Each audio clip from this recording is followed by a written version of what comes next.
Hello, Open Hearts for Orphans. I am so thankful to have the opportunity to talk to you and to encourage you through this holiday season.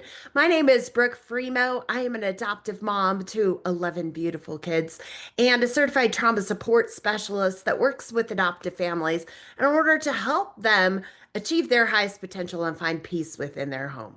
So, without further ado, let's go ahead and dive in and get started. Give me just a second to flip over to a presentation that I've created for you, and we will take a deep dive into our holiday seasons. I know you guys are excited for the holidays, right? Absolutely. So we're going to take a look at Merry Memories, a guide for adoptive families looking to make merry memories this holiday season. With that, we're going to look at three important concepts. The first is expectations. The second is adding value where we can to our holidays as a family. And the third is really staying focused on the true north for your family so that no matter what, you don't miss the unmissable during this holiday season. So here's a quick peek at my family. That picture is actually a couple years old. We have 11 kiddos. We've got some from Ethiopia, some through birth parent placement, and some through FOSS to adopt. We also now have seven, count that, seven grandchildren. So a super, super blessed family with a ton of things that God has taught us over the years that we are super thankful for. Expectations. Let's take a look at that, guys. Expectations. First, we need to identify them, not just for you, what it is that you're expecting this holiday season, but also for your children. Then we need to take a look at resetting them and saying, hey, are these realistic? And then third, letting go of the outcome with those expectations. We want to make sure that we put in what we can control, right? And then allow the outcome to be whatever the outcome is going to be. With that, we've got to take a look at what are the expectations that we have and why is it important that we look at them ahead of actually going in to Christmas or going into Thanksgiving. Psychologist Dr. John Demartini has stated anger is a result of unrealistic expectations that are unmet. If we don't want to have anger this holiday season, well, then we better take a look at the expectations to make sure that we're meeting them, right? Another way that you may have heard this stated before is disappointment is the difference between expectation and reality, right? So if you're looking to have a joy-filled holiday, we've got to make sure that what actually happens aligns with what it is that you're expecting to have happen. History and hope are places where oftentimes we can find ourselves establishing expectation. Our past holidays, right? So, what the holidays look like for you as a child, oftentimes those give us an idea as to what a holiday should or should not look like. We either want to carry forward elements of our Christmas experiences, or we want to hit a giant delete button and say, I never want to repeat and fill in the blanks with our past, right? The experiences that we've had. Traditions that have been passed down generation after generation oftentimes carry significance for us as well. For my family, it's a breakfast Christmas rolls, right? And so breakfast Christmas rolls are an expectation every Christmas morning. And the first time that I made breakfast Christmas rolls for my adopted family that had Ethiopian kiddos, they were like, "These are the sweetest, like I don't want this." And I thought, "Oh my goodness. They don't like my breakfast. I have a ton of breakfast Christmas rolls coming out of my ears." Now, that wasn't something that was horribly upsetting, but I can tell you that the first Christmas we had with one of our foster adopt kiddos, she was completely dysregulated from the day before and spent the entire day dysregulated. And so it was hard to enjoy the traditions. It was hard for us to be able to lean in to what was happening and to understand it at the time. So I'm thankful now for a greater understanding because it does make for much happier holidays. Another thing that can lead to expectations is the fact that, like, we have been waiting for this family for how long, right? We've fundraised, we've done dossiers, we've done home studies. Literally, it feels like so much anticipation. And finally, we're together at Christmas. Finally, we get to do the things, opening of the stockings, and maybe it's going to Christmas Eve candlelight service, right? Maybe it's that road trip where your family does a little trip rather than opening gifts. And this is what you've been working towards, and you're so excited. And so you've painted a picture in your head of what this holiday is going to look like. Also, there's a lot of expectation that has been set for our kids that oftentimes is unvoiced. Our kids have seen the Elf movie, right? And so they've seen the giant toy stores and the Christmas gifts and the decorations and the food and the meals. They've seen families open present after present after present. And their expectation may be something along those lines. I had some of my kids say, I heard that America was so rich before I got here that you would just find money in the streets, right? So they'd heard about people finding pennies, and that had translated into there's so much money there that literally you can just pick it up off of the road and you don't even have to really work for it. What expectations do you have?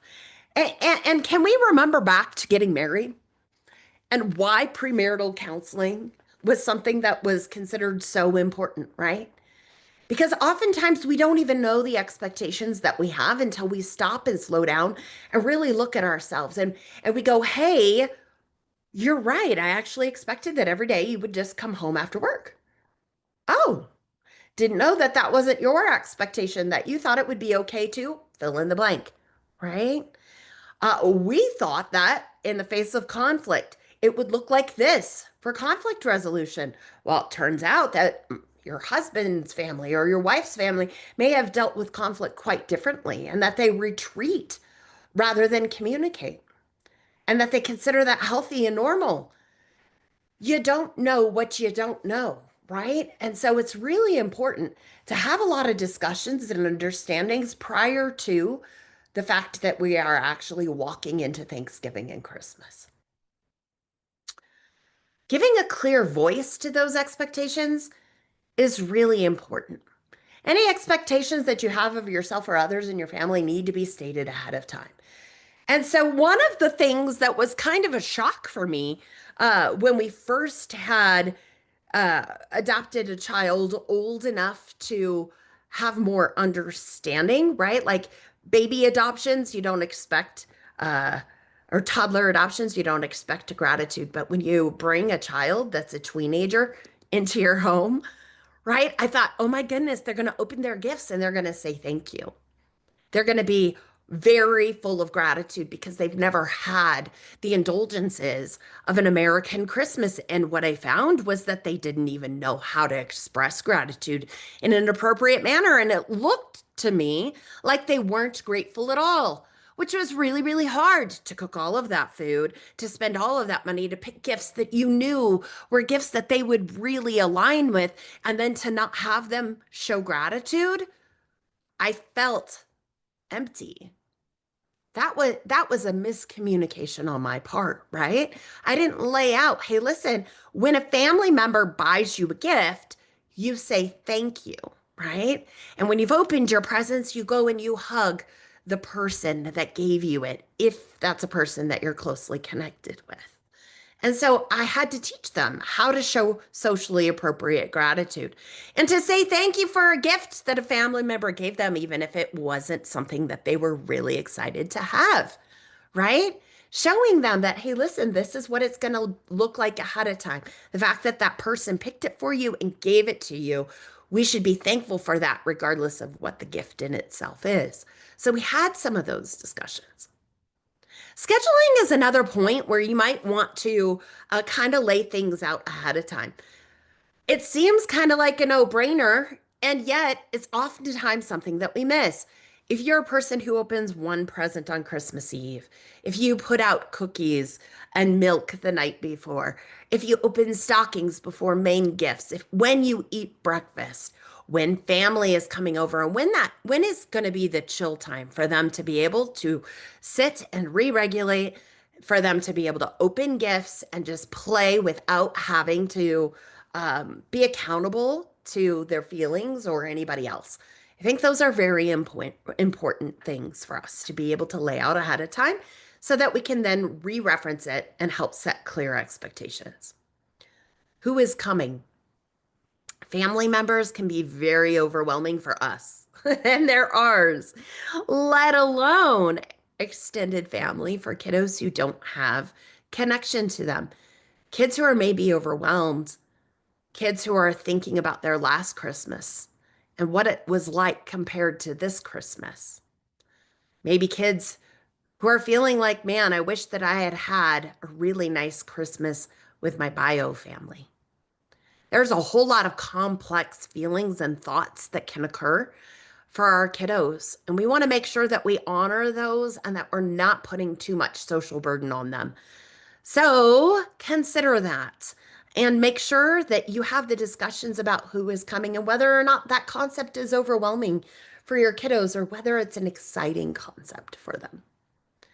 Flexibility is absolutely going to be needed, right? And so, as your kids are processing their feelings and processing sugar and food dye and high fatty foods and no vegetables and gifts and excitement and even disappointments, perhaps about their past or even about this holiday, we need to make sure that we are flexible in the ways in which we move throughout the day. Quiet time is definitely a need. It's not a want, it's a need. I would schedule it into your day ahead of time. I would schedule it for you so that you can recover. And if you need to rescue some of the things that you're feeling and processing, and I would schedule it for your kiddos. And that doesn't mean timeout. It doesn't mean nap. It means, hey, we're going to take some space to enjoy the beauty of this season. Maybe we're going to listen to some Christmas carols together and sing them. Maybe mom is going to go to her bedroom and she's going to spend some time in prayer. She's going to spend some time just relishing in the gifts and the cards that were made for her. And you are welcome to do you, but mom's going to choose that, right? And so definitely take a look at your schedule and see where you can fit that in. If you don't end up needing it, great. But I would definitely plan ahead of time that your body and your brain and your soul could use it, and the same for your kiddos. Adding value.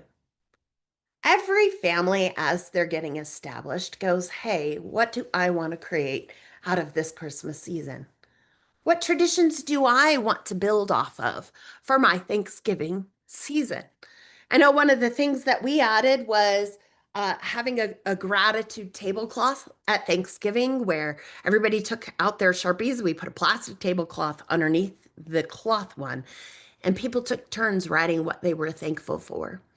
It was really beautiful to pull that out year after year because we were able to reference the things that we had gratitude for in the years prior.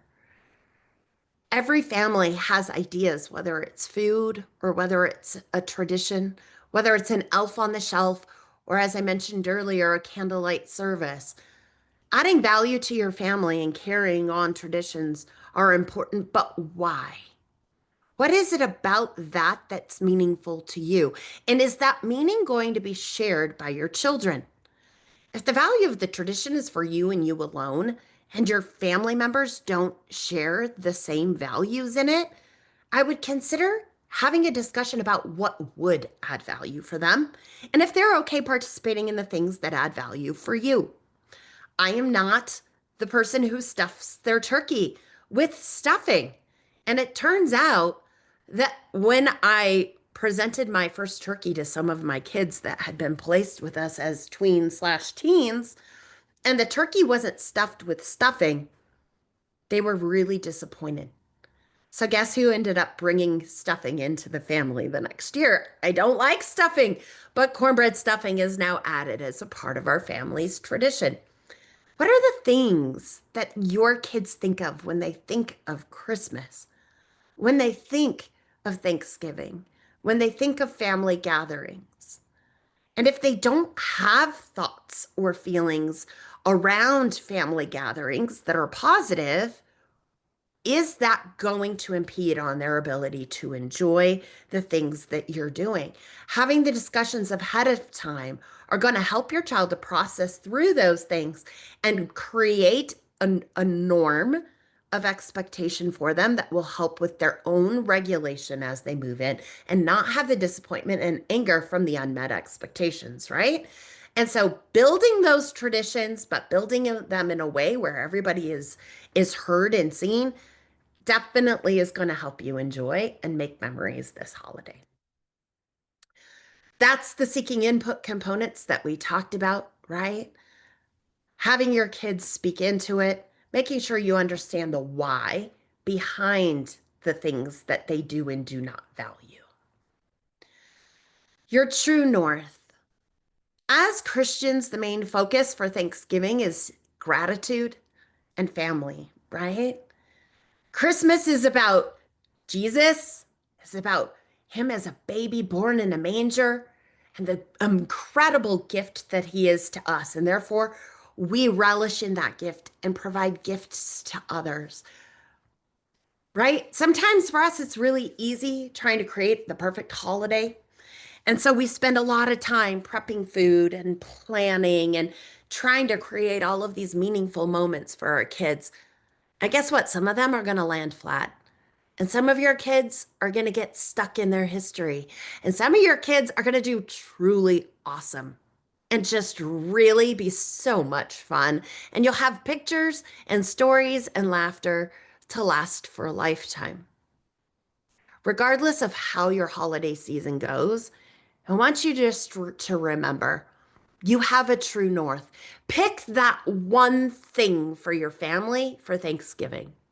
That one thing that means the absolute most about Christmas and nail that one thing the best that you can, right? That one thing, if you focus on that, that's going to help you to be able to be flexible about the other things that perhaps aren't going to go the way that you had hoped. My last bit of wisdom for you in creating memories this holiday season is to bend, not break, right? We want to be taffy, not a candy cane. Be flexible, guys. Your kids, right? Kids, they bend and they move and they're little earth shakers. And so you have them. You are a blessed mama. You are a blessed daddy with beautiful kids that you have once prayed for and fundraised for and sacrificed for. And here they are in your home. If we can focus on the fact that, hey, listen, there is no such thing as a perfect holiday. The perfection is in the beauty of the imperfect, right? The fact that you guys have each other and that you guys are flawed human beings making the most out of things. And so if we can just be thankful for that, it's going to help us to be able to enjoy the holidays. And being ready, right? Not ready with the right groceries, not ready with the right gifts and the right wrapping paper and the most perfect decorations, but ready in our hearts. Ready for the fact that, hey, listen, this is going to be a new holiday season. And whether you're a newly adoptive family or whether you're into several years as an adoptive family, knowing that you are going to be able to bend and move, take the breaks when you need the breaks, and relish in what is, that's going to help you to really enjoy the most out of your time, right? And so, with that, let me see if I can get us back. Yeah, there we go. With that, guys, I want to just encourage you. God's got big things in store for your family. I work with some families that are in really, really hard seasons. And I want you to know that if that's where you're at, God will use it. He will purpose it. That's a season, it's not a forever. I went through really, really hard seasons, but now that the majority of my kids are young adults, can I tell you that every ounce of fear and worry that I had put on the outcomes of what would be, it wasn't time well spent. Super proud of my kids, and they're all generational monsters, just doing fantastic according to God's definition of success. Yeah. And so be encouraged. You're doing good. You're doing good. And this holiday season is a chance for you to breathe in what is and to create new moments and new memories. Make the best of it, right? I have a family picture from the first year that one of our tweens came to us, and everybody is smiling in the photo except for the one tween. And it was all the way at the end of the photo shoot. And I said to her, "Hey, listen, these pictures are going down in history for better, for worse. So if you want to frown on them, totally okay." Like, totally okay. And that's gonna be what it's gonna be. But these are yours as much as they're mine. So, yep, we have a whole lot of family photos with this from a professional photographer. But that last photo, she decided, you know what? I do want a good picture. Even though I don't really like my family right now, I do want a pretty picture because I'm going to hold on to it. And so what's funny is I have a choice, right, of which pictures to relish and to cherish. And the fact that she was that, now that she is who she is as an adult, we all look back and laugh, right? And I hold on to that as a cherished memory because it's evidence of how far we have come, how far she has come, the miracles that God has worked in her life. And so I'm thankful for even the hard, even the pouty, even the unexpected, right? Happy holidays. Thank you for your time and attention. Thank you for being a part of Open Hearts for Orphans. They do good work, and we appreciate you. God bless you all. Bye bye.